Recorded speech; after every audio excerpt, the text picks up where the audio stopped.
Please stand for the Pledge of Allegiance. I pledge allegiance to the flag of the United States of America and to the republic for which it stands, one nation, under God, indivisible, with liberty and justice for all. This is BNN.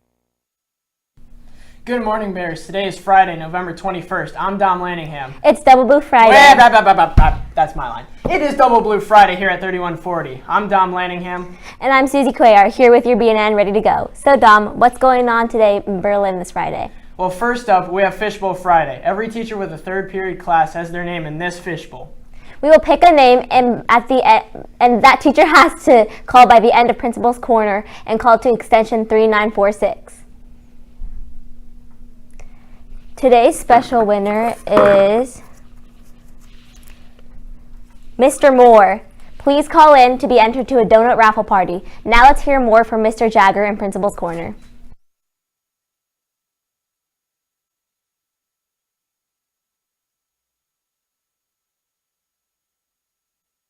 But Thanksgiving coming up next week. Lots to be thankful for here at Olentangy-Berlin High School. School, best district in the state of Ohio. Senior Thanksgiving went well yesterday. Sorry I missed it. I was home, but I heard it went well, and Der Dutchman was delicious as always. Hey, speaking of next week, Winter Sports Pep Assembly. It's going to be on Tuesday. So we're going to line up our winter sport athletes. We're going to parade, and then we have a special 3v3 basketball tournament final that's going to be happening during our extended flex period on Tuesday. Students, at the beginning of the year, we talked about the no-cell bell-to-bell, what that looks like and how we're going to practice it. At the beginning of the year, I said, hey, remember, you have to regulate yourselves or we're going to have to start regulating for you. Well, there's going to be changes to the no-cell bell-to-bell. The law officially goes into effect January 1st, and we are truly going to be no cell bell to bell. That's 7:20 in the morning to 2:35 in the afternoon. We've got some plans for those who need devices during study halls, during classes. So keep in mind, when we come back from that winter break, it's no cell bell to bell. That's 7:20 to 2:35. We've got the sophomore DACC field trip. That's on Monday. I'm going to be there. We're going to go check out DACC and the programs that they have to offer. And then only 11 school days left until that midterm exam schedule. So when we get back from Thanksgiving, students, you have 11 school days left, and then we get into that midterm exam schedule. Freshmen, never done that midterm exam schedule ever before. Make sure you're checking out the postings, the listings, because our bell schedule changes those last 3 days before break. If you don't have a midterm, if you don't have a class, if you have a study hall, believe it or not, you don't have to be at Berlin during that scheduled time, those last 3 days before break. More information on that to come. That's pretty much it for the Principal's Corner this Friday. Claws up. Thanks, Mr. Jagger. We're going to send it over to DBSN for a weekly sports update.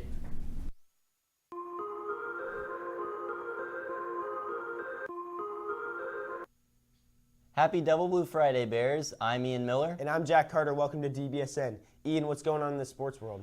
Well, Jack, on Saturday, our game day competition cheer team competes at Bowling Green at noon. Then, girls basketball has its first game of the season as the Lady Bears face Bishop Hartley at home at 2. Meanwhile, our ice hockey team faces Dublin Kaufman on Saturday at 7:50, and then plays Worthington Kilbourne Sunday at 3:30. Great stuff, Jack. With the busy weekend of winter sports ahead, make sure you are following DBSN on all of our social media accounts. And good luck to all of our athletes competing this weekend. For DBSN, I'm Ian Miller. And I'm Jack Carter. Thanks for tuning in, and now let's send it back to the desk. Thanks, DBSN. Up next with DBSN correspondent Vanchika is going to talk about a bill in Ohio. Ohio students are now navigating a new educational landscape shaped by House Bill 8, known as the Parents' Bill of Rights.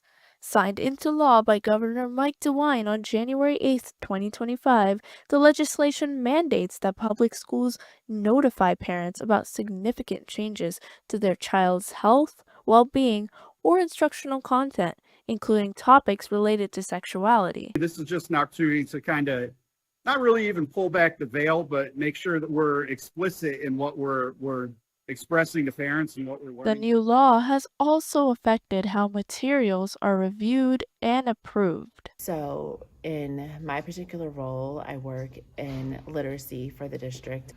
So it was really challenging at first to really understand what the law meant by sexuality content. The biggest concern I have with it is that it limits, I feel like, the trust that kids may have with the mental health team here.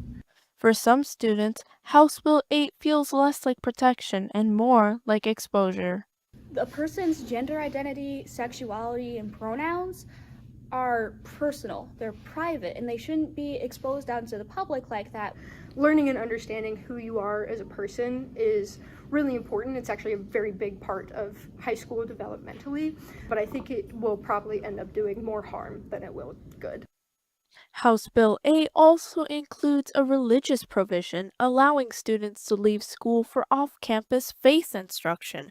As Ohio schools continue to adjust to House Bill 8, the debate continues between the right of parents to know and the right of students to feel safe and supported. For many educators, this is a question of trust. For many students, this is about being heard. This is Vanshika Kapoor from DBSN. Thank you, and now let's send it back to the... That's all the news we have for you today on this Double Blue Friday. We'll see you Monday for all news covering all things Berlin and beyond. Claws up.